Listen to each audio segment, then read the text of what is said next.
નમસ્કાર ધોરણ 9 ના વિદ્યાર્થીઓ આપણે વિજ્ઞાન અને ટેકનોલોજીનું પ્રથમ ચેપ્ટર નંબર 1 આપણી આસપાસમાં દ્રવ્યો એની શરૂઆત કરવા જઈ રહ્યા છીએ। તો ચાલો શરૂઆત કરીએ। ચેપ્ટર નંબર 1 આપણી આસપાસના દ્રવ્યો। તો પહેલા તો દ્રવ્ય એટલે શું? तो वैज्ञानिको अथवा तो तत्वचिंतको એવું માને છે કે બ્રહ્માંડની દરેક વસ્તુ પૃથ્વીની વાત નથી, બ્રહ્માંડની દરેક વસ્તુ જેમાંથી બનેલી છે એ વસ્તુને કહેવાય દ્રવ્ય। બ્રહ્માંડની દરેક વસ્તુ જેમાંથી બનેલી છે એને દ્રવ્ય કહેવાય। પછી હવા હોય, પાણી હોય, આપણી નજીકની બેન્ચ હોય, પંખા હોય, પથ્થર હોય, મોબાઈલ છે, વાહનો છે, દરેક વસ્તુ જેમાંથી બનેલા છે ને એને કહેવામાં આવે છે દ્રવ્ય। આપણે આજુબાજુ જેટલી વસ્તુ તમને દેખાય, નાનામાં નાની વસ્તુથી માંડી અને મોટામાં મોટી વસ્તુ, પછી માણસે બનાવેલી હોય કે કુદરતે બનાવેલી, આપણી આસપાસ રહેલી દરેક વસ્તુ જેનાથી બનેલી છે એને કહેવાય દ્રવ્ય। દ્રવ્ય છે એક કદ પણ ધરાવે છે અને દળ પણ ધરાવે। દ્રવ્યને ચોક્કસ કદ એવું એટલે કે જગ્યામાં નો કેમ બીજું દ્રવ્ય દળે ધરાવે। તો દ્રવ્ય વિશે પહેલા એવું માનવામાં ભારતીય તત્વચિંતકો છે એ એમ કહેતા હતા કે દ્રવ્ય છે એ 5 તત્વોનું મિશ્રણ છે, પંચમહાભૂતોનું બનેલું છે। ક્યાં ભારતીય તત્વચિંતકોના પ્રમાણે દ્રવ્ય છે એ 5 વસ્તુઓનું બનેલું છે। કેનું બનેલું? તો કે જળ, અગ્નિ, પૃથ્વી, વાયુ અને આકાશ। આપણા જે ઋષિઓ પહેલા તત્વચિંતકો હતા એવું કહેવાનું એવું હતું કે દ્રવ્ય છે એ અલગ અલગ 5 વસ્તુ ભેગી થઈ અને દ્રવ્ય છે બને। આગળ જતા ગ્રીકના જે તત્વચિંતકો છે એને પણ એક હોય કે ના દ્રવ્ય છે એ ભારતીય વિદ્ય પ્રમાણે સાચું છે, આ 5 વસ્તુનું બનેલું છે। પણ આ દ્રવ્ય 5 વસ્તુનું બનેલું છે, પણ દ્રવ્ય હોય કેવું એનો માથા પર પાછી અમુક મારા જેવા એમ કહેતા હતા કે દ્રવ્ય છે એ કણોનું બનેલું છે, એટલે કે રેતી જેવું નાના કણો ભેગા થઈ દ્રવ્ય હોય। અમુક ઉઠમાં ન થાય કે દ્રવ્ય છે સળંગ છે, લાકડા જેવું નાની જેવું સળંગ છે। અમુક તત્વચિંતકો એમ કહેતા હતા કે રેતી જેવું કણનું બનેલું છે, આમે અમુક પાછા તત્વચિંતકો વૈજ્ઞાનિક એમ કહેતા દ્રવ્ય છે એ લાકડાની જેમ કેવું છે સળંગ છે, નાના રેતીના કણની જેમ કણનું બનેલું છે નહીં। તો આપણે ઈ સમજવાનો પ્રયત્ન કરીએ કે દ્રવ્ય કણનું બનેલું છે કે દ્રવ્ય છે એ સતત લાકડાની જેમ સળંગ છે કે રેતીની જેમ કણનું બનેલું છે। ઈ સમજવા માટે તમને એક પ્રવૃત્તિ આપેલી કે દ્રવ્ય છે એ રેતીનું બનેલું છે કે સતત છે, એના માટે એક પ્રવૃત્તિ કે આવી છે।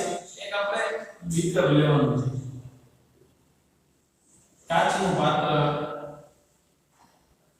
આવી રચના હોય કાચની બીકર કે બીકરમાં આપણે પાણી ભરવાનું છે, 100 ml પાણી નાખવાનું છે। પાણી ભરાઈ જાય પછી જેટલે સુધી આપણે પાણી હોય ત્યાં નિશાન ચેક કરવાનું છે કે આપણે પાણી ભર્યું હોય એટલા સુધી પાત્રની આટલી ઊંચાઈ સુધી આપણે પાણી ભરેલું। હવે આ પાત્રમાં આપણે મીઠું ઉમેરવાનું છે, કેટલી? તો કે 2 ચમચી। સાવ સાદી પ્રવૃત્તિ આ છે, એના દ્વારા વૈજ્ઞાનિકોની જે આનું માથાકૂટનું સમાધાન થઈ ગયું કે કોણ છે કે સળંગ। એટલે એક પાત્રમાં પાણી ભરવાનું છે અને પાણીની ઊંચાઈ કેટલી છે એનું નિશાન આપણે કરવાનું, અહીંયા સુધી આપણે પાણી ભર્યું। હવે આપણે શું કરવાનું છે? 12 થી 2 ચમચી એનું મીઠું નાખવાનું છે અને પછી એને હલાવવાનું છે। એટલે આપણે ખબર છે કે મીઠું પાણીમાં કેવું છે દ્રાવ્ય છે, મીઠું ઓગળી જાય એટલે મીઠું ગાયબ થઈ ગયું। હવે મીઠું ઓગળી ગયું તો પછી આપણે જોવાનું છે પાણીની ઊંચાઈમાં કઈ ફેર પડ્યો નહીં, બિનરી કરતા જોઈ લે કદાચ થોડો ફેર પડ્યો તોય ફેર ન પડ્યો, તેનો મતલબ શું થયો? 2 ચમચી મીઠું તમે નાખ્યું તો પાણીની ઊંચાઈ વધવી જોઈએ ને। જો એ લાકડાની જેમ સળંગ હોત, વચ્ચે કઈ જગ્યા ન હોત તો તમે તમે 2 ચમચી મીઠું નાખો તો પાણી 2 ચમચી ઊંચું હોવું જોઈએ, થોડું ઘણું ઊંચું ન આવ્યું તો આ મીઠું ગયું ક્યાં? તો કે આ પાણી છે એનું જે દ્રવ્ય છે ને કણોનું બનેલું છે, સતત નથી. સળંગ હોય તો આપણે કે જગ્યા ન હોય તો પાણી ઊંચું આવે, મીઠું નાખો એટલે પાણીની સપાટી ઊંચી આવે. પણ ઊંચી ન આવી એનો મતલબ દ્રવ્ય છે કોનું બનેલું છે? કણોનું બનેલું છે. દ્રવ્ય છે એ લાકડાની કે બારકાની કે સળંગ નથી. પણ રેતીના નાના કેમ કાકડી હોય એનું દ્રવ્ય કોઈ પણ વસ્તુ છે એનું દ્રવ્ય છે એ કોનું બનેલું છે? કણોનું. આપણે જે વૈજ્ઞાનિકો નિર્ણય હતા એ વૈજ્ઞાનિકો ખાલી સરળ પ્રવૃત્તિ વડે સમાધાન થઈ ગયું કે દ્રવ્ય છે એ કેવી પ્રકૃતિ ધરાવે છે? ઓકે, કણ પ્રકૃતિ ધરાવે છે, સળંગ નથી પણ કેવું છે? કણ સ્વરૂપે છે. આ નાના કણો ભેગા થઈને કોઈ પણ મોટું દ્રવ્ય બન્યું. પછી લાકડા હોય તો લાકડામાં નાના કણો ભેગા થઈને લાકડું બન્યું હોય. લોખંડ છે તો લોખંડનું દ્રવ્ય છે નાના કણો ભેગા થઈને લોખંડ બન્યું. દ્રવ્ય છે એ કેવી પ્રકૃતિ ધરાવે છે? તો કે દ્રવ્ય છે એ કણ પ્રકૃતિ ધરાવે છે. ચાલો આગળ આપણે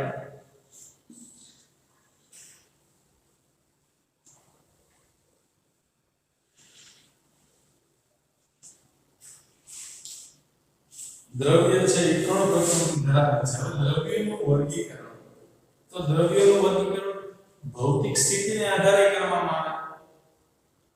ભૌતિક સ્થિતિને આધારે 3 રીતે કરવામાં આવે: ઘન, પ્રવાહી અને વાયુ. લાકડું, લોખંડ આ બધા ઘનમાં આવે. પાણી, કેરોસીન, પેટ્રોલ પ્રવાહી છે. હવા જેવા હોય બધા વાયુ. એના વિગતવાર આપણે આ ચેપ્ટરમાં આગળ અભ્યાસ કરવાનો છે. રાસાયણિક રીતે દ્રવ્યના ભાગ પાડવા હોય તો એ 3 તત્વ, મિશ્રણ અને સંયોજન.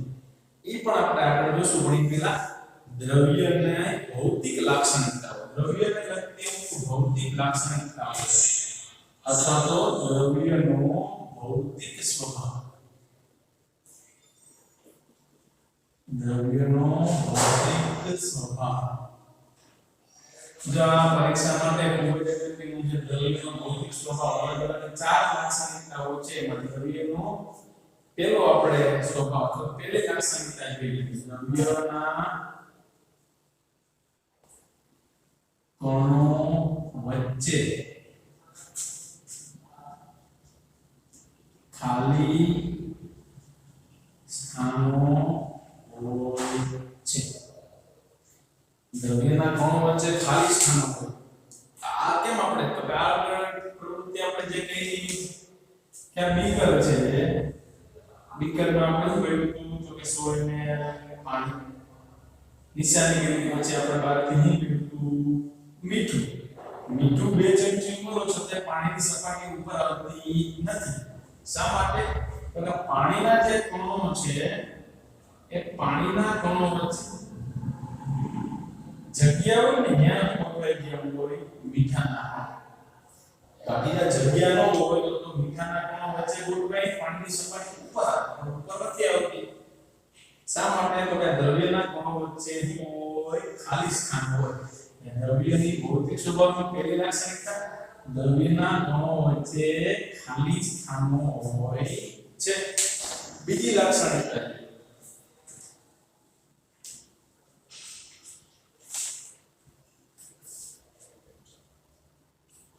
દ્રવ્યના કણો સતત ગતિશીલ હોય છે. દ્રવ્યના કણો સતત ગતિશીલ હોય છે. દ્રવ્યના કણો સતત ગતિશીલ એટલે કે ગતિ કરતા ગતિ ઉર્જા ધરાવે. એ સમજવા માટે સાવ સાદી પ્રવૃત્તિ. તમે અગરબત્તી છે એ સળગાવો અને ઓરડાના રૂમના ગમે તે પણ ખૂણે છે એ મૂકી દો તો એની સુગંધ છે આખા રૂમમાં ફેલાઈ જાય કે ન ફેલાય? તો એના પરથી આપણે શું કહીએ કે દ્રવ્યના કણો ગતિશીલ છે. ખૂણામાં અગરબત્તી રાખેલી હોય છતાં એની સુગંધ છે આખા રૂમમાં ફેલાઈ જાય. રસોઈ બનતી હોય રસોડામાં તો એની સુગંધ આખા ઘરમાં આવતી હોય. એના પરથી આપણે કહીએ કે દ્રવ્યના કણો કરતા હોય સતત ગતિ કરતા જ હોય એટલે એ ત્યાં રસોડામાં સુગંધ છે એ આપણા આખા ઘરમાં છે એ ફેલાય. હવે બધાય દ્રવ્યના કણો છે એની ગતિ ઉર્જા સરખી હોતી નથી। એ સમજવા માટે એક પ્રવૃત્તિ કરીએ આપણે। બીકર લઈ લઈએ, મફત લેવા છે એટલે આપણે એક ને બદલે કેટલા બીકર લઈએ? બે બીકર લઈએ। બેમાં સરખું પાણી ભરીએ, બેમાં આપણે શું નાખેલું છે? એટલે 100 ml પાણી, H2O પાણી છે ને આમાં પણ 100 ml શું નાખેલું છે? પાણી। હવે આ આપણું 100 ml છે, આમાં હું શાહી નાખી પાડું, આપણે બોટની જે શાહી હોય એના બે ટીપા ને આમાં છે એ મધના બે ટીપા। એકમાં શાહી નાખું, એકમાં શું નાખું? મધ। બેને આમાં નાખું તો શું શાહી અને મધ બે એક જ સાથે એક જ સરખી સ્પીડથી કે ઝડપથી ઓગળી જશે? તો કે નહીં, શાહી ઝડપથી ઓગળશે, મધને આમાં ભળતા વાર લાગશે। તો આના ઉપરથી આપણે શું કહીએ કે દ્રવ્યના કણો સતત ગતિશીલ હોય એ વાત સાચી, પણ બધાય કણોની ગતિ ઉર્જા સરખી હોતી નથી। આ શાહીનું દ્રવ્ય પ્રમાણમાં આછું છે, ઘનતા કેટલી હોય? ઓછી હોય। ઓછી ઘનતાવાળા જે બધા પદાર્થ છે ને એની ગતિ ઉર્જા વધારે હોય એટલે ઝડપથી ભળી જાય। મધ પ્રમાણમાં ઘટ પ્રવાહી છે, એક પ્રકારની ઘનતા કેવી હોય? વધારે। ઘનતા વધારે હોય એટલે પાણીમાં ભળતા વાર લાગે। ફરીથી દ્રવ્યના કણો સતત ગતિશીલ છે એ વાત સાચી, પણ દ્રવ્ય બદલે એમાં થોડો ફેરફાર થાય। પાતળું દ્રવ્ય હોય તેની ગતિ ઉર્જા વધારે હોય, ઘટ દ્રવ્ય હોય તેની ગતિ ઉર્જા કેવી હોય? ઓછી। હજી એક તાપમાનનો ફેરફાર, તો તાપમાન ઉપર આપણે સમજવા માટે અગરબત્તી આપણે લઈએ। અગરબત્તી સળગાવવા નથી, બુઝાયેલી અગરબત્તી આપણે રાખવાની છે રૂમમાં, તો એની સુગંધ દૂર સુધી આવતી નથી ને એ જ અગરબત્તી તમે સળગાવો એટલે એની સુગંધ આખા રૂમમાં ફેલાઈ જાય। ફેર શું છે? માત્ર તાપમાન। બુઝાયેલી અગરબત્તી તાપમાન ઓછું હોય એટલે એની સુગંધ આખા રૂમમાં નથી આવતી, જેવું સળગાવો એટલે આખા રૂમમાં સુગંધ આવે। એનો મતલબ તાપમાન વધે ને એમ પણ આ દ્રવ્યના કણો છે એની ગતિ ઉર્જા વધે। જેમ તાપમાન વધે એમ ગતિ ઉર્જામાં શું થાય? વધારો। બુઝાયેલી અગરબત્તીની સુગંધ લેવી હોય તો નાકની એકદમ નજીક લઈ જવું પડે ને એ જ અગરબત્તી સળગાવો તો આખા રૂમમાં ફેલાઈ જાય। કેમ છે? તાપમાન। તાપમાન વધે એટલે ગતિ ઉર્જા વધે। એના જેવું જ વૈજ્ઞાનિક કારણ છે કે ગરમ ખોરાકની સુગંધ દૂર સુધી આવે છે। ખોરાક ઠંડો થઈ જાય તો આપણે એની સુગંધ લેવા નજીક જવું પડે, કારણ ગરમ ખોરાક એટલે તાપમાન કેવું હોય? વધારે, ત્યારે કણોની ગતિ ઉર્જા વધારે હોય એટલે સુગંધ દૂર સુધી આવે। એ જ ખોરાક ઠંડો પડી જાય તો ગતિ ઉર્જા ઘટે એટલે એના દ્રવ્યના કણો બહુ દૂર સુધી ગતિ કરી શકતા નથી, એટલા માટે એની સુગંધ લેવા તમારે નજીક જવું પડે। હજી એક પ્રવૃત્તિ જોઈ, બીકર લઈએ પાછા, અને કેટલા લેવાના? બે। મફત છે એટલે આપણે બે બીકરનો ઉપયોગ કરવાનો, પૈસા દઈ લેવાના નથી। બે બીકર લીધા, બેમાં હું આપણે રાખેલું છે? પાણી। અને બેમાં એક પદાર્થ ઉમેરવાનો છે, પદાર્થનું નામ છે KMnO4, રાસાયણિક નામ છે આનું પોટેશિયમ પરમેંગેનેટ, જાંબલી રંગનો ઘન પદાર્થ છે। આમાં આપણે ઉમેરવાનું છે KMnO4। ફેરનું છે આ પાણી છે એ ઠંડુ પાણી છે, આ પાણી છે કેવું છે? ગરમ।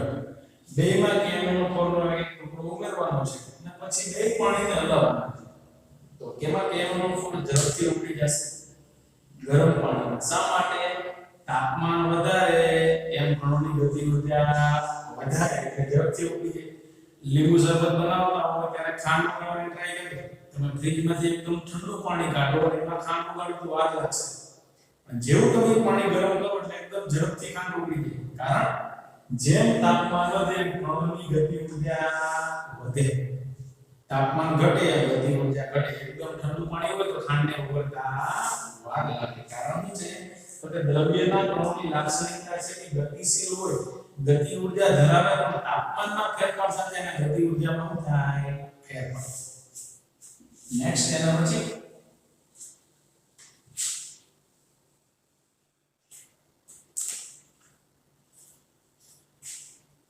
દ્રવ્યના કણો અતિશય સૂક્ષ્મ છે. દ્રવ્યના કણો કોઈ પણ દ્રવ્ય લઈ લો, હવા, પાણી, લોખંડ, લાકડું, એના જે દ્રવ્ય એક દ્રવ્યનું કણ હોય ને તમે નરી આંખે અથવા તો સાદા માઇક્રોસ્કોપ સરળ સૂક્ષ્મદર્શક યંત્રમાં પણ જોઈ શકતા નથી. જોવા માટે અતિશય આધુનિક ઇલેક્ટ્રોન માઇક્રોસ્કોપની જરૂરિયાત પડે. શા માટે? કે કદ તમે જે વિચારો છો, તમે કલ્પના કરો છો એના કરતાં એનું કદ કેવું હોય? ઓછું હોય. એટલા માટે આપણે કહીએ કે દ્રવ્યના કણો અતિશય કેવા છે? સૂક્ષ્મ. ઈ તમને નરી આંખે દેખાતા નથી.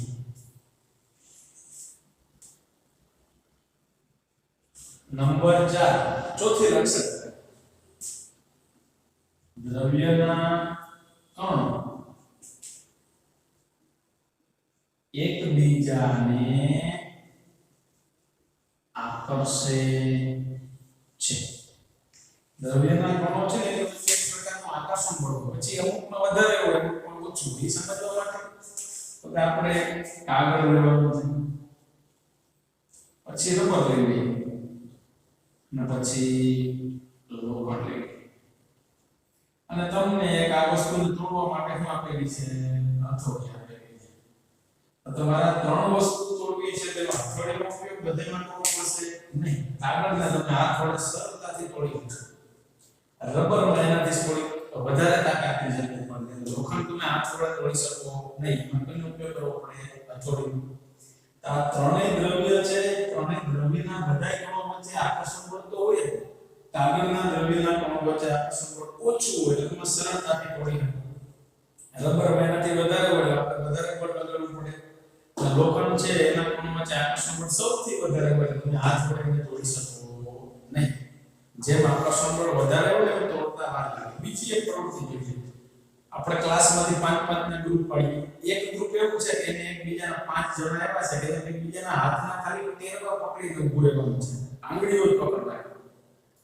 બીજું પાંચમું ગ્રુપ એવું છે કે એને તમારે કાંડા વડે એકબીજાના કાંડા પકડી અને ઊભું રહી જવાનું છે. અને ત્રીજું ગ્રુપ એવું છે કે એને અરુણાચલ પ્રદેશનું એક રાજ્ય નૃત્ય છે. રાજ્ય નૃત્યનું નામ છે ઇન્દુ મિશ્મી.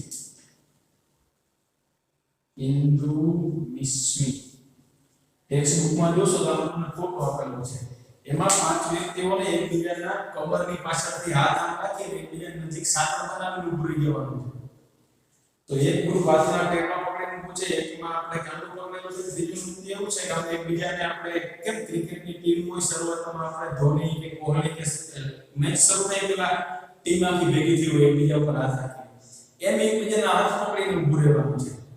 આ ત્રણેય ગ્રુપ છે. તમારે ત્રણેય ગ્રુપમાંથી તોડવા છે. તમને શેનું કયું ગ્રુપ તોડવું પડશે? પેલું, કારણ કે ટેરવા પકડેલા હોય એટલે એની વચ્ચે એટલી બધું આકર્ષણ બળ હોય તો સરળતાથી તોડી શકો. કાંડામાં એનાથી વધારે મદદ પડે. અને જો ઇન્દુ મિશ્મી આપણે ટીમ ઊભી હોય એવી રીતના ઉપાડી તમારાથી તૂટે નહીં, કારણ કે એમાં આકર્ષણ બળ કેવું હોય? વધારે. તો દ્રવ્યનું પણ કંઈક આવું છે. દ્રવ્યના કણો એકબીજાને આકર્ષે છે. અમુક દ્રવ્ય એવું હોય, મોટા ભાગના ઘન પદાર્થો લગભગ એવા છે કે આકર્ષણ બળ વધારે હોય.